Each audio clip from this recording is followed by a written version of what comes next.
Around 5,000 minerals are found in the nature, out of which around 200 types are common. The study of minerals are very much interesting. Here I am with an interesting topic, that is rough stone identification. Welcome to a new video of gemstones and gemology.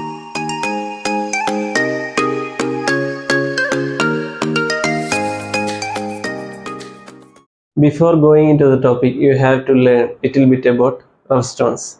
Rough stones are natural stones without any cut and polish. You can see a rough stone here.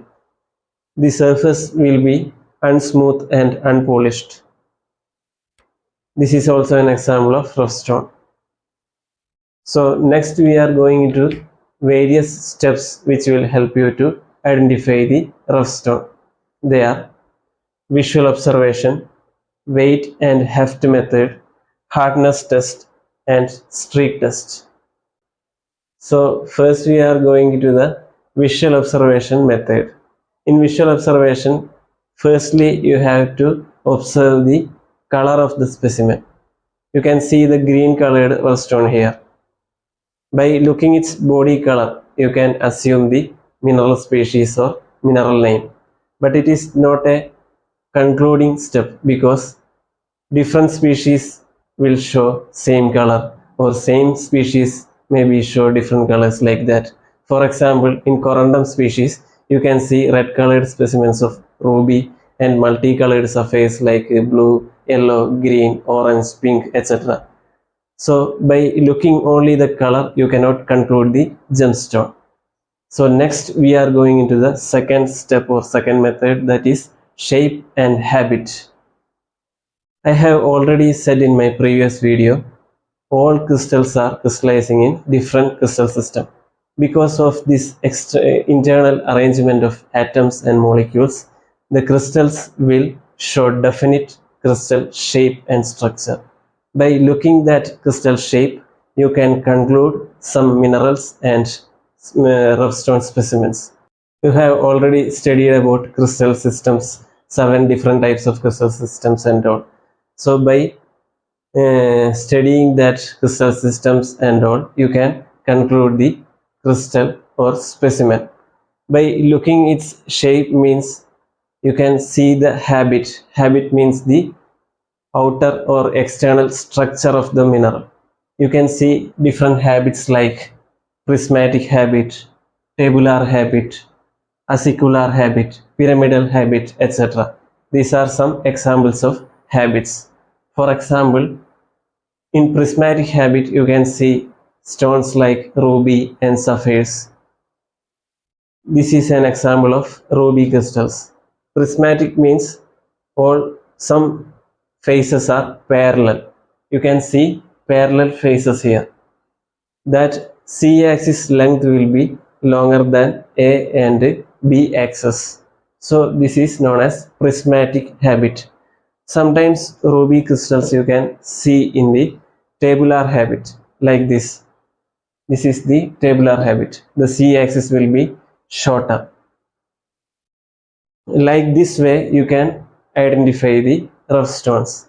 And in the case of acicular habit like this, you can see slender specimens like needles.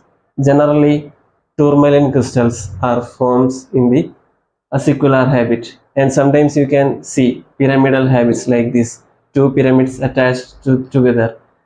Ruby and sapphire crystals may be crystallized in the pyramidal habit, and there are other types of habits like massive habit. This is the massive habit without any shape and structure. Most of the crystals will be in this structure. And there are octahedral habit, cubic habit, etc. I will explain it in later videos. And the next one is twinning. Twinning. Twinning is the formation or growing of two or more crystals together. You can see two or more crystals attached together, and it will share an equal or one crystallographic plane or crystallographic lattice. That is twinning. For example, there are different types of twinning. One is contact twinning, interpenetrated twinning and lamellar twinning.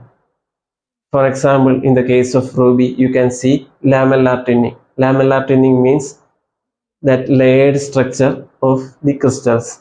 Ruby crystals may be forms in the lamellar or layered manner. You can see lamellar twinning in the ruby crystals. So by looking the twinning itself, you can conclude the gemstones sometimes. And for in the case of pyrite, you can see the interpenetrated twinning. By looking that twinning, you can conclude the pyrite crystal, and also you can observe its color also, and by color and twinning you can conclude the crystal. And for in the case of some chrysoberyl crystals, you can see the cyclic twinning there. So twinning also an important point, keep in mind for the identification of rough stones. And the next one is cleavage and fracture. You have to search for any presence of cleavage and fracture in the gemstone or rough stone. Cleavage means the definite breakage along weak atomic bonding. It will create some smooth surfaces or smooth breakages inside the stone. You can see in fluorite crystals, 4 directional cleavages are there.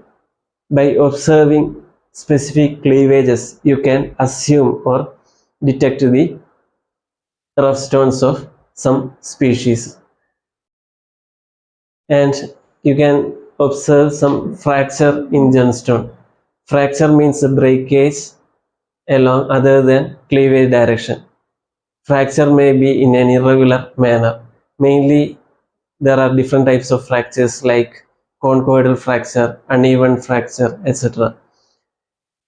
In the case of conchoidal fracture, you can see rounded structure, mainly glass and quartz specimens will show the conchoidal fracture on the surface. By observing that fracture, you can conclude or assume the mineral species. So by cleavages and fractures, you can assume the rough specimen. And the next one is surface imperfections or growth features. Due to various reasons of environmental conditions and all, by the formation, there may be some surface imperfections we can see on the surface of rough stones.